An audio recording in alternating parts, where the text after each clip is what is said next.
Chris Yandeck, C1 review covering Las Vegas and the world. The title for this video is A'ja Wilson the greatest women's basketball player ever? She very well might be. A couple days ago, A'ja won her fourth WNBA Most Valuable Player award. She's the only player in history to win 4 awards. It's lonely at the top. She surpasses Lauren Jackson, Lisa Leslie, and Cheryl Swoops as the only player to have 4 WNBA MVP awards. Now, we're going to sit back here and talk for a couple minutes. We've done a lot of A'ja Wilson videos over the years here on C1 Review. She's been here with us at the Las Vegas Aces since 2018. You know the story, but I'll tell it again for those of you who've never known it. Of course, we were at one of the first practices ever for the Las Vegas Aces when Bill Laimbeer was coach, who's also been on C1 Review.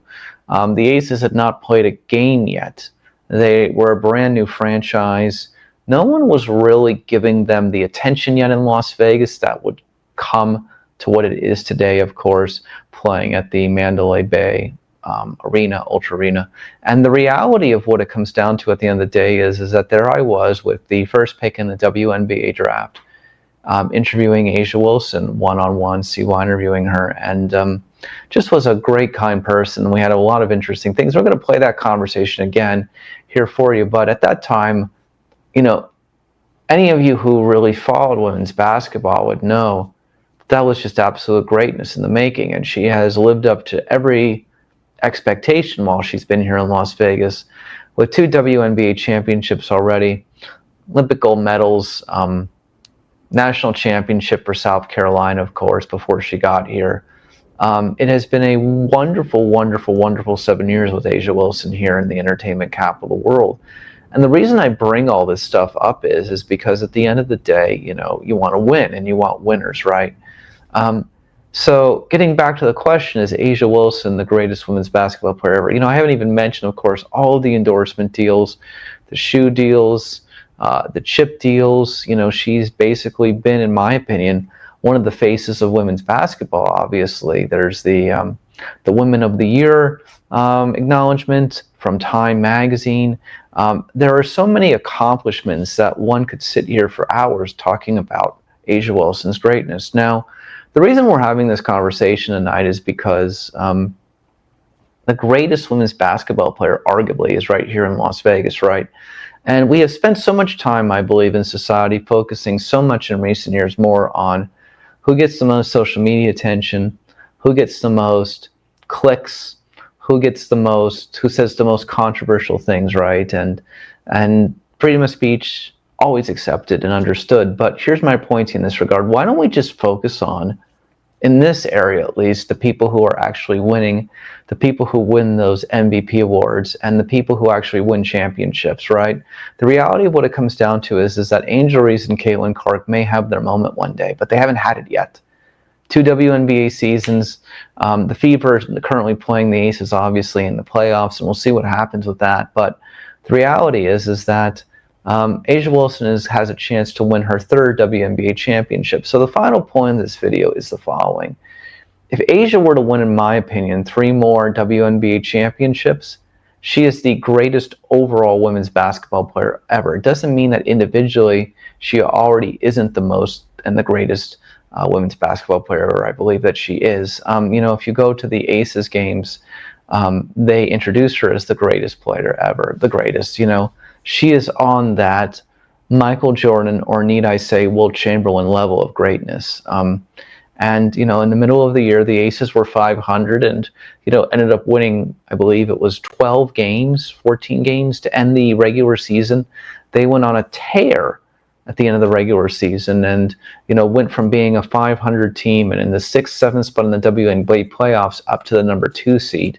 You know, if they're able to get past the Indiana Fever, either the Minnesota Lynx or Phoenix Mercury are going to be there for them in the finals, and A'ja Wilson will have another chance to win a WNBA championship. Of course, as you know, the Aces came up short against the Seattle Storm in 2020, so this would be another chance for her to win a WNBA title. The reality of what it comes down to at the end of the day is that she is the greatest for so many different reasons. If you want to talk about greatest overall forever based on all statistics and all things, you probably need to win 3 more WNBA championships. And well, she can win one in a couple of weeks. So my whole point of what it comes down to is that we may give some of these other players in the league more attention than A'ja Wilson, but she's just quietly racking up her stacks, racking up her victories, racking up those trophies, while everybody else is, yeah, they're getting attention, and there's a lot of online discussion about some of these other players, but they haven't won a championship yet. They haven't won a championship yet. Yes, Angel Reese won a championship for LSU in college, but neither Angel Reese or Caitlin Clark, yeah, they'll have time. They'll have time. They've only been in the league for 2 years, but neither of them have won a championship yet, or an WNBA MVP award. So maybe we should focus on and continue to focus on the players who actually win and actually produce. And that's why the Aces drafted A'ja Wilson back in 2018, because they knew what kind of player they were getting. So I'll leave you with that thought. Yep, greatest ever individually, greatest ever based on overall accomplishments. It's coming to be continued. I'm Christianic for C1 Interview. If you haven't already, please hit the like button below and please hit the subscribe button below to keep up with everything we have going on here at C1 Interview in Las Vegas and beyond. And now we will bring you our 2018 C1 Interview with A'ja Wilson before she ever played a minute for the Aces. Here it is. You're on CY Interview. This is Christianic for C1 Interview. We're here today at the practice facilities for the Las Vegas Aces with A'ja Wilson, center, first-round pick, number 1 pick of the WNBA draft of 2018. A'ja, thank you so much for being here. How are you? I'm doing great. Thank you so much for having me. So let's just talk, beginning with this. With all the practicing you've done, and obviously you've got a chance to get on the court now, what have you learned about your game compared to when you were in college so far? What the biggest thing that I've learned is I still have a lot of stuff in my tank and in my toolbox that I can use and help expand my game. So that's a good thing of finding you knowing that you're not done yet. Normally when you get to the pros, it's kind of like finally made it. Like this was my goal, but at the same time to find out that you still have something left in your tank that you can share with this game of basketball, and to be able to play under a great coach like Coach Lambier, it's been amazing so far. I read this online and I wanted to verify this. Is it true that you get nervous before you go out on the court every time? Mm-hmm. Every time, every game, no matter who we're playing against, no matter what the media or the odds may have on the team that I'm on, I get super duper nervous. I get the jitters. I get really, really nervous. But once I kind of get out there, my teammates, and I feel the energy within us, it starts to go down. Why? I don't know. I think it's just the hype and the excitement of the game of basketball, and it's like it's really game day. Like you work so hard to reach the game day, and you prep so much for game day, and for it to finally be there, I just get the jitters because I'm excited. I'm super duper excited just to get out there and play, and just be with my teammates. You hinted to Holly Rowe at the WNBA draft that you had to deal with a lot of struggles and overcome a lot of things.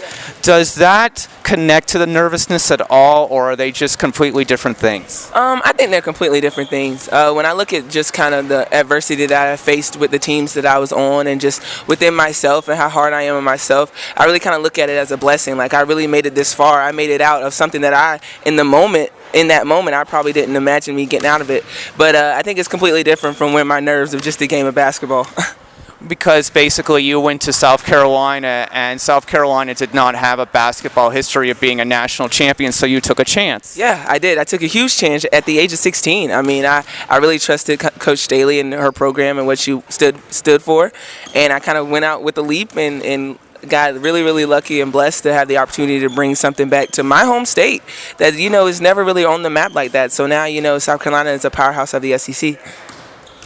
So I look at this scenario and I say to myself, so you go from South Carolina out here to Las Vegas. What's the transition been like? Oh, man, the transition has been pretty smooth, definitely me driving has been a huge transition. I mean, in South Carolina, you kind of get the little friendly waves or something, but here in Vegas, people pull right in front of you and they don't care. So, I mean, my biggest transition is, East Coast, West Coast. It's hot out here. It's very hot and dry. I mean, we're in a desert. But, I wouldn't trade it for the world. I love Vegas. I would have never imagined myself living in Vegas, but I'm happy to be here. how you present yourself, it seems like you are somebody who just wants to go out and play basketball, and all of those accolades that you have received are just kind of secondary. Is that fair to say? Oh yeah, definitely. My biggest thing, I don't go out saying I want to win this and that. I just go out there and have fun. I'm blessed with a great group of teammates and a coaching staff, and I take that and I just play off that. I feed off that. I think what you should love about living here and what I love about living here is that you kind of just get to be yourself here, and you just kind of get to find yourself. Have you enjoyed that? Yeah, definitely. And I think that also comes from just being a pro athlete. I mean, you have so much freedom. You have so much you're just free. Like, I mean, I look outside of my apartment and I see Topgolf. I see the Strip. Like, it's pretty amazing how nice this place really is. And it's not all about the entertainment or the nightlife of Vegas, but it's just the living style, the lifestyle of it. I really enjoy it. Okay, so here's something we're going to go back in time to. I would consider you for South Carolina. I'm a graduate of the University of Florida, was there when Tim Tebow was there. I consider you to be what you became at that university, to be the Tim Tebow of South Carolina. You were the face of your university, and you have become that. What has that really meant to you? Oh man, it's meant a lot to me, especially just being from South Carolina. That's my home state, born and raised, and for me to kind of become the face of a university, it's really something special, and I take a lot of pride in it. I mean, I wherever I go, you know, South Carolina is always going to be attached to me, and I love that. I love that feeling of it. I love that blessing, and just knowing that, you know, I made my home state. I brought my state together in a positive way of women's basketball. How will the first pro game, regular season game, be different than the first college game, you think? I'm not sure. I think it'll just be different to where I'm just out there with different teammates, different coaching staff. I think it's going to be good, different. I'm glad that I have this opportunity to take my talents to the next level, but I know the nerves are still going to be there and the excitement is still going to be there. But I just really hope that everyone, you know, come out and support us and watch us and love the game as much as we do. What's been the biggest challenge in practice so far? Have you seen something that you've never seen before? You're like, oh man, I can't believe that.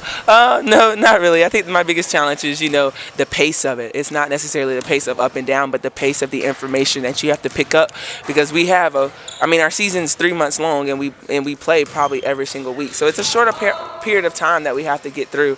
So probably the pace is really eye-opening to me.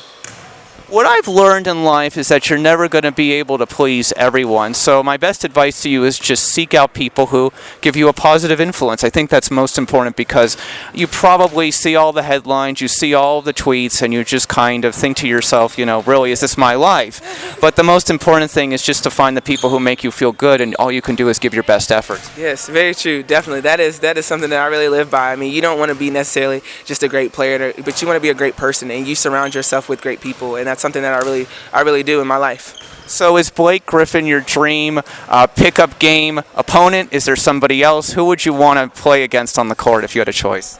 Yeah, I would love to play against Blake Griffin. I'll probably be starstruck that I probably would pass out, but that's something that I would love to play against. He'll probably beat me, but hey, at least I'll enjoy the moment. So when you got that message at the WNBA draft, it was super surprising. I thought it was going to be Coach Lambier, you know, congratulating me, welcoming me to Vegas and the Aces, but no, it was Blake Griffin. So I was very caught off guard. I was super excited. I had to watch it like 5 times, and I can't even put into words how happy I was. I think I was the happiest girl on earth that night. Okay. You must be a really big fan of Fresh Prince of Bel-Air. Oh my goodness, I love Fresh Prince. Like, my college intro handshake was Jazz and Fresh Prince, their little clapping, the snap. I love Fresh Prince. I have all the seasons of them. I love Will Smith, so yes, I am a huge Fresh Prince fan. So, you know, now you get these great opportunities to meet new people and socialize with new people. So who do you most want to meet? Will Smith. Easily. That is like, I mean, I've met Blake Griffin, so I'm kind of good, but like Will Smith, Will Smith is like my next person that I have to meet. Like, sometimes I want to say Beyonce, but like, Will Smith is right now. Will Smith is my number one person. He's just he's a great feeling person. Like, he's humble, and I just love him so much. I think that you have to realize at this point, though, I'm sure you think about South Carolina and Columbia about every, like, maybe hour, other hour. You probably think about it. But I think what I can say to you is that you probably know that they're all paying attention and they're there with you even though they're not here. Yes, definitely. Gamecock Nation is always behind me, and then that's what I love about our fan base. And then I would say to you finally, what will it mean to be a college graduate? Oh man, it would mean a lot. I think that's kind of going to be the icing on the cake of my whole collegiate career, my whole student athlete career at South Carolina. So to be able to hear my name being called and walk across the stage, is definitely going to be a top moment for me. Well, Asia Wilson, thank you so much for your time today. Hang around with me for a moment, and thanks so much for being on CY Interview, and good luck this season. Thank you so much. Thank you for having me.